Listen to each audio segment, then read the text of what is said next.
গেলে আমাদের আরেকটা ভুল হয়, সেটা হলো অনেকেই যখন জামাত শুরু হয়ে যায় তখন একামত শুরু হয়ে গেছে, জামাত দাঁড়ায় গেছে, তো জামাতে সামিল হওয়ার জন্য, আয়সা জামাত ধরার জন্য দৌড় দেয়।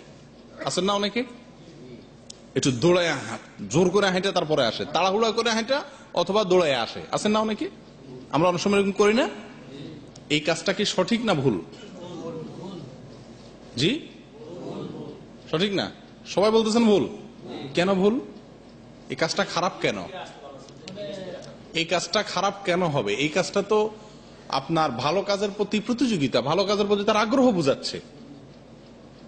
আল্লাহ তাআলা তো ভালো কাজের প্রতি মানুষকে আগ্রহ প্রকাশ করতে বলছেন, ফাস্তাবিকুল খায়রাত, ভালো কাজের প্রতিযোগিতা করতে বলছেন। সে যে দৌড় দিচ্ছে, এ তো আল্লাহর দিকে দৌড় দিচ্ছে। সে খারাপ কেন বললেন আপনারা? হ্যাঁ, আচ্ছা, এই ব্যাপারে একমত কিনা যে সে যে দৌড়ায় আসছে, এ বেচারা নামাজের প্রতি তার আগ্রহের কারণে, জামাতের সাথে আগ্রহের কারণে সে দৌড়ায় আসছে? এই কথাটা ঠিক না বেঠিক? বেঠিক। জি, যদি তার ভিতরে জামাতের আসলে আগ্রহ থাকতো, সে তো আগেই গিয়ে আইসা বসে থাকতো। কথা বুঝেন নাই? শেষে দৌড়াদৌড়ি করার আলামত হলো ঢিলা। সে জামাতের ব্যাপারে ঢিল দিচ্ছে, সিরিয়াস না, ঠিক কিনা? আর দ্বিতীয়ত দৌড় দেয় কেন? এটা বদ উদ্দেশ্য আছে। সেটা কি জানেন? সেটা হলো, দৌড় দেওয়া হয় মূলত, আসলে যে জন্য দৌড় দেওয়া হয় সেটা হলো এই যে, যদি তাড়াতাড়ি করে না যাইতে না পারি, আর ইমাম সাহেব বেচারা যদি রুকুত চলে যায়, রুকুত থেকে উঠে যায়, তো এই রাকাতটা আমার ফাও। নাউজুবিল্লাহ, ঠিক কিনা? এই একটা চিন্তা কাজ করে না? বিশেষ করে রুকুতে থাকলে বেশি জোরে দৌড় দেওয়া হয় নাকি? রুকুতে থাকলে দৌড়টা একটু জোরে আসে না কেন? যে ইমাম সাহেবের রুকুতে ধরতেই হবে। যদি রুকু মিস হয়ে যায়, সামি আল্লাহ লিমান হামিদা বলে মাথা উঠাই ফেলে বেটা, তাহলে কি হবে? ইমাম সাহেব যদি মাথা উঠাই ফেলেন তাহলে কি হবে? এই রাকাতটা আমার আবার একা একা পড়তে হবে, ঝামেলা। আর কোন রকম যায় রুকুতে ধরতে পারলেই কি বাঁচলাম, এই রাকাতটা আর আমার আলাদা পড়তে হইল না। নিয়তটা কি খুব ভালো হইলো? এবাদতটা তার কাছে একটু বোঝা বোঝা লাগতেছে না, ঠিক কিনা? আসল কারণ শুনেন, কেন দৌড়ানো যাবে না? কারণ রাসূলুল্লাহ সাল্লাল্লাহু আলাইহি সাল্লাম মানা করছেন। উনি কি করছেন? নিষেধ করেছেন যে এইভাবে দৌড় দিয়ে জামাতে এসে শামিল হওয়া যাবে না। কেন দৌড় দিয়ে শামিল হওয়া যাবে না? কারণ এটা আল্লাহর দরবার। এটা কার দরবার? আল্লাহর দরবারে আসলে ভাব গাম্ভীর্যতার সাথে আসতে হয়, ধীরস্থিরতার সাথে আসতে হয়। আচ্ছা, এখানে তো সবাই প্রায় বিবাহিত, আপনারা মাশাআল্লাহ। মানুষ অনেক জায়গায় দৌড়ায়া যায়, নিজের বাড়িতে মানুষ অনেক সময় তাড়াহুড়া করে যায়, তাহলে দৌড় দিয়া বাড়িতে যায় ঢুকে, এটা হয় অনেক সময়। কিন্তু সাইজা গুইজা নতুন জামা বিয়ে করছে, এক মাসের ভিতরে শ্বশুর বাড়ি বেড়াইতে যাচ্ছে, এটা আমি কি দৌড়ায়া যায়? শ্বশুর বাড়িতে কি দৌড়ায়া যায় ঢুকে?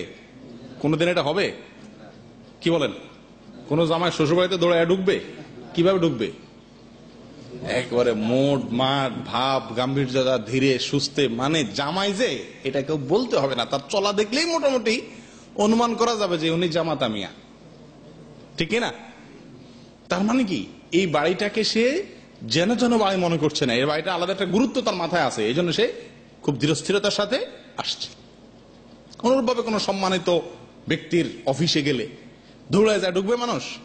দৃঢ়স্থিরতার সাথে মানুষ ঢুকবে। রাসূলুল্লাহ সাল্লাল্লাহু আলাইহি ওয়াসাল্লাম বলেছেন, আবু হুরায়রা রাদিয়াল্লাহু তাআলা বর্ণনা করছেন, সহিহ বুখারীতেও আসছে, মুসলিমেও আসছে, আল্লাহর হাবিব সাল্লাল্লাহু আলাইহি ওয়াসাল্লাম বলেন, ইযা সামি'তুমুল ইকামা ফামশু ইলা সলাতি আলাইকুম বিস-সাকিনাতি ওয়াল ওয়াকার। যখন তোমরা ইকামত শুনবে তখন নামাজ পড়তে যাবে গাম্ভীর্যতার সাথে, ধীরে সুস্থে, ধীরে সুস্থে। ওয়ালা তুসরিউ, এবং তোমরা তাড়াহুড়া করবে না। নামাজে শামিল হওয়ার জন্য কি করবে না? তাড়াহুড়া করবে না। এখন এটা মুশকিল, তাড়াহুড়া না করলে যে জামাত ছুটে যাবে, যে তাড়াহুড়া না করলে ওই রাকাতটা যে কি হয়ে যাবে? ছুটে যাবে। তো সে বিষয়ে আল্লাহ রাসূল সাল্লাল্লাহু আলাইহি ওয়াসাল্লাম বলেন, ফামা আদরাকতুম ফাসাল্লু, দেরিতে আস্তে আস্তে যাওয়ার কারণে যদি এক দুই রাকাত ছুটে যায়, যেটুকু পাও এটুকু পড়ো। ওমা ফাতাকুম ফাতিম্মু, আর যেটা ছুটে যাবে সেটা কি করবে? নিজে একা একে পড়ে নিবি ইমাম সাহেব সালাম ফেরানোর পরে। কথা বুঝে আসছে? নামাজকে বোঝা মনে করে ধরতে হবে, রুকুতে গিয়ে নিজে আবার একাকি পড়া ভেজাল, এরকম মনে করলে এই নামাজ আমার খুব বেশি উপকারে আসবে না, প্রিয় দিনী ভাইরা। আর তাছাড়া আপনি যে পায়ে হেঁটে আসছেন, যে পায়ে হেঁটে আসতেছেন যে আস্তে আস্তে, আপনি তখন এসে জামাতে সামিল হইতে পারেন নাই, কিন্তু না তা না হলে কি হবে, আপনি যে ধীরে ধীরে আসতেছেন আল্লাহ রাসূল সাল্লাল্লাহু আলাইহি ওয়াসাল্লামের কথা মানার জন্য, ওই আশাটাও নামাজ পড়ার ভিতরে গণ্য হবে। আপনি যে আসছেন ধীরে ধীরে, ওই আসতে যে সময়টা যাচ্ছে, ওই সময়টায় নামাজে থাকলে যে সওয়াব হইতো, আপনি সেই সওয়াব পাবেন। এটাও সহিহ মুসলিমের হাদিসে আছে, আল্লাহ রাসূল সাল্লাল্লাহু আলাইহি ওয়াসাল্লাম বলেন, ফাইন্না আহাদাকুম ইযা ইয়ামুদু ইলা সলাতি ফাহুয়া ফি সালাহ। তোমাদের কেউ যদি নামাজের উদ্দেশ্যে যদি কেউ রওনা দেয়, হাঁটে, চলে, তাহলে সে নামাজের ভিতরেই থাকার মতো সওয়াব পাবে। অতএব তাড়াহুড়া করার দরকার নাই, করবেন না তো আজ থেকে ইনশাআল্লাহ। কেউ বেশি জোরে দৌড় দিলে তার রাস্তায় করে থামা দিবেন, বুঝে আসছে কথা? বেশি জোরে ধরবেন না, আবার মায়ের খাবেন কিন্তু। নামাজে যাচ্ছে এটা, মাথা গরম থাকবে। যাই হোক, তাহলে এই জিনিসটা আমাদের অনেকের হয় কি হয় না, একটু দৌড়াদৌড়ি, হুড়াহুড়ি, এই জিনিসটা যেন না হয়।